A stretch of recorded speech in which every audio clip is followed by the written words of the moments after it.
OSS Online Single Submission berbasis risiko. OSS memang sudah ada sebelumnya sejak tahun 2018, tetapi OSS berbasis risiko adalah hal yang berbeda. Ini merupakan pelaksanaan dari Undang-Undang Nomor 11 Tahun 2020 atau yang biasa kita kenal dengan Undang-Undang Cipta Kerja. OSS berbasis risiko wajib digunakan oleh pelaku usaha, kementerian lembaga, pemerintah daerah, administrator KEK Kawasan Ekonomi Khusus, dan Badan Pengusahaan KPBPB Kawasan Perdagangan Bebas Pelabuhan Bebas atau Free Trade Zone.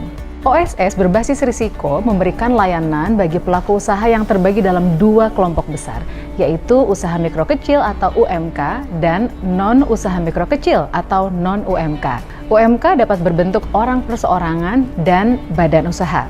Sementara itu, non-UMK atau non-usaha mikro kecil dapat berbentuk orang perseorangan, badan usaha, kantor perwakilan, dan badan usaha luar negeri. Usaha mikro kecil adalah usaha milik warga negara Indonesia, baik orang perseorangan maupun badan usaha, dengan modal usaha paling banyak 5 miliar rupiah, tidak termasuk tanah dan tempat bangunan usaha.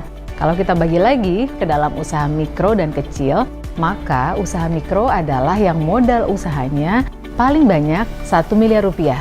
Ini berbeda dengan aturan sebelum Undang-Undang Cipta Kerja yang menyebutkan bahwa usaha mikro adalah usaha dengan modal paling banyak 50 juta rupiah. Usaha kecil adalah usaha dengan modal lebih dari 1 miliar rupiah sampai paling banyak 5 miliar rupiah.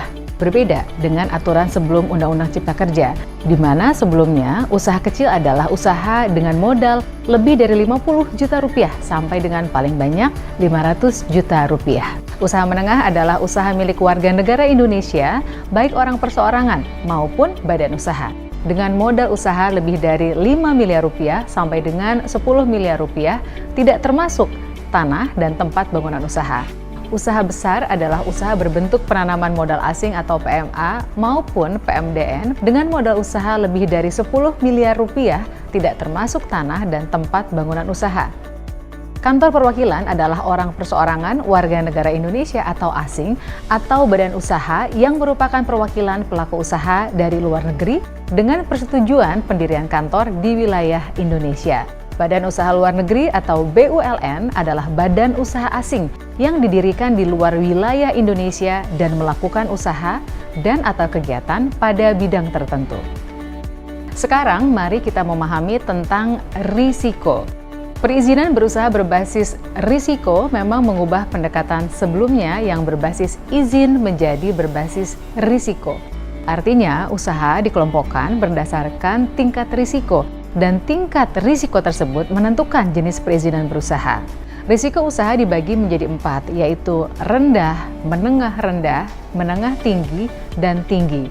Pemerintah telah memetakan tingkat risiko sesuai dengan bidang usaha atau KBLI, klasifikasi baku lapangan usaha Indonesia. KBLI yang berlaku saat ini adalah KBLI 2020 dengan 5 digit sebagai kode bidang usaha. Sebagai ringkasan, untuk usaha dengan risiko rendah dan menengah rendah, proses perizinan berusahanya selesai di dalam sistem online single submission atau OSS berbasis risiko tanpa membutuhkan verifikasi atau persetujuan dari kementerian, lembaga, atau pemerintah daerah. Sedangkan untuk usaha dengan tingkat risiko menengah tinggi dan tinggi, proses perizinan berusahanya dilakukan di dalam sistem OSS berbasis risiko, tetapi membutuhkan verifikasi atau persetujuan dari kementerian, lembaga, atau pemerintah daerah. Berikut adalah penjelasan detail perizinan berusaha yang dibutuhkan oleh masing-masing tingkat risiko usaha. Untuk usaha dengan risiko rendah hanya membutuhkan nomor induk berusaha atau NIB. Untuk risiko menengah rendah membutuhkan NIB dan SS, sertifikat standar berupa pernyataan mandiri, yang formatnya sudah tersedia di dalam sistem online single submission atau OSS berbasis risiko. Risiko menengah tinggi membutuhkan NIB dan sertifikat standar atau SS berupa pernyataan mandiri yang harus mendapatkan verifikasi dari kementerian, lembaga, atau pemerintah daerah. Terakhir, untuk risiko tinggi membutuhkan NIB, izin yang harus mendapatkan persetujuan dari kementerian, lembaga, atau pemerintah daerah, dan SS atau sertifikat standar jika dibutuhkan. Untuk memberikan kemudahan berusaha bagi pelaku usaha mikro kecil atau UMK risiko rendah, pemerintah memberikan keistimewaan berupa perizinan tunggal. Maknanya, NIB, nomor induk berusaha, berlaku sebagai legalitas, SNI, Standar Nasional Indonesia, dan SJPH, sertifikasi jaminan produk halal, bagi pelaku usaha yang produk atau jasanya wajib SNI dan wajib halal. SNI berupa sertifikat bina UMK selanjutnya akan dilakukan pendampingan atau fasilitasi dari Badan Standarisasi Nasional atau BSN. Sementara itu untuk SJPH, sertifikasi jaminan produk halal, akan ditindaklanjuti dengan pendampingan dan fasilitasi oleh Badan Penyelenggara Jaminan Produk Halal atau BPJPH Kementerian Agama. Untuk dapat memanfaatkan sistem OSS (Online Single Submission) berbasis risiko, Anda harus memiliki hak akses. Bagi pelaku usaha orang perseorangan, siapkan NIK, nomor induk kependudukan yang sudah berbentuk KTP elektronik. Kemudian alamat email dan nomor telepon seluler. Data perusahaan terdiri dari nama perusahaan, NPWP perusahaan, nomor SK pengesahan, dan alamat email. Sedangkan data salah satu direksi terdiri dari nomor induk kependudukan yang sudah KTP elektronik, tanggal lahir, jabatan, dan nomor telepon seluler. Bagi Anda yang sudah memiliki hak akses dalam sistem OSS 1.1, Anda perlu melakukan penggantian hak akses. Anda harus mengingat username dan password lama. Apabila pemilik hak akses lama bukan merupakan direksi atau pengurus, siapkan data salah satu direksi atau pengurus. Terdiri dari nomor induk kependudukan, harus sudah ber-KTP elektronik, tanggal lahir, jabatan, dan nomor telepon seluler. Untuk melakukan proses perizinan berusaha, Anda perlu menyiapkan data pelaku usaha atau data badan usaha dan data usaha. Jika Anda adalah pelaku usaha orang perseorangan, siapkan data pelaku usaha yang terdiri dari NPWP pribadi jika sudah memiliki, BPJS Ketenagakerjaan jika sudah memiliki, dan BPJS Kesehatan jika sudah memiliki.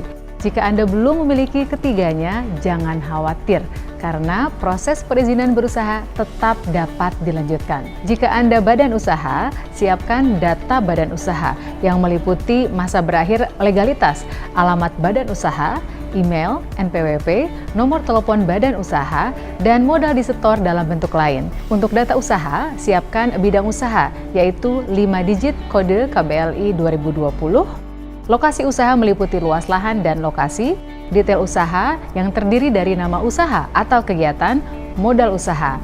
Jika Anda memasukkan data ini di dalam sistem OSS, maka sistem akan memberitahu secara otomatis skala usaha dan tingkat risiko usaha Anda. Siapkan juga data jumlah tenaga kerja Indonesia atau TKI dan jenis serta kapasitas produk atau jasa per tahun. Siapkan juga dokumen persetujuan lingkungan untuk KBLI atau bidang usaha tertentu. Juga siapkan aktivitas impor, data pendaftaran BPJS Kesehatan dan BPJS Ketenagakerjaan, data WLKP, wajib lapor ketenagakerjaan di perusahaan. Bagi pelaku usaha yang sudah memiliki NIB, nomor induk berusaha, dan izin efektif dalam sistem OSS 1.1, maka izin Anda tetap berlaku dan tidak perlu melakukan proses permohonan ulang dalam sistem OSS berbasis risiko. Namun Anda dapat melakukan perubahan data badan usaha, perubahan data usaha, penambahan, pengembangan, dan perluasan usaha, juga melakukan permohonan baru. Hal yang penting dipahami oleh semua pelaku usaha adalah bahwa NIB, nomor induk berusaha, berlaku sepanjang pelaku usaha melakukan kegiatan usaha. Artinya, NIB tidak perlu diperpanjang. OSS, satu pintu kemudahan berusaha.